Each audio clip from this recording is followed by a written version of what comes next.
RDO నువ్వు, ఏం collector నువ్వు, ఏం సిపిలు మీరు? ఎవరి మీద దౌర్జన్యం చేస్తున్నారు మీరు?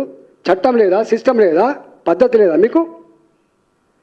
గతంలో బాధ్యత మరిచిన అధికారులు, సిస్టమ్ మరిచిన అధికారులు, చట్టాన్ని మర్చిపోయిన అధికారులు బానిసల లెక్క పనిచేస్తే గతంలో జైలు పాలైన ఐఏఎస్ ఆఫీసర్లు ఇవాళ కూడా మళ్ళీ జైలు పాలవుతున్నారు.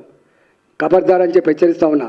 ప్రభుత్వ అధికారులుగా నేను ఎవరికి వ్యతిరేకం కాదు, కానీ ప్రభుత్వ అధికారులుగా మీరు కనుక పైనుంచి ప్రెషర్ ఉంది, పైనుంచి ఆదేశాలు అని చెప్పి పేదల మీద దౌర్జన్యం చేసే ప్రయత్నం చేస్తే ఖబర్దార్ అని చెప్పి హెచ్చరిస్తా ఉన్నా. మీరు ప్రజల సొమ్ముతో జీతం తీసుకొని బతికేవాళ్ళు, మీరు ప్రజల మీద దౌర్జన్యం చేయడానికి వచ్చిన మీరు?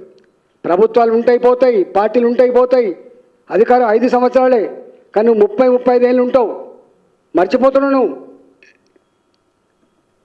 నేను దీన్ని తీవ్రంగా ఖండించడమే కాకుండా ఈ ప్రభుత్వానికి దమ్ముంటే, నిజాయితీ ఉంటే నేను చెప్పిన వాటి మీద విచారణ జరిపించాలి.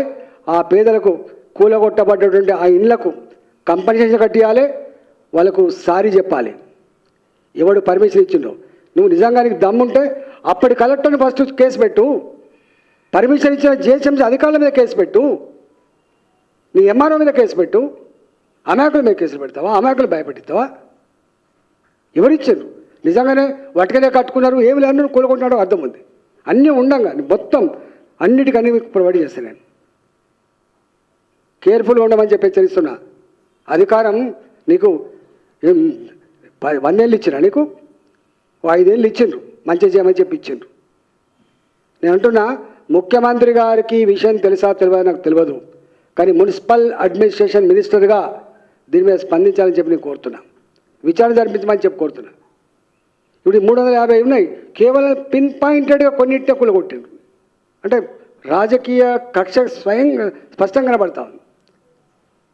మల్లారెడ్డి గారు పాపం నేను ఇది సాక్షినండి అన్నాడు.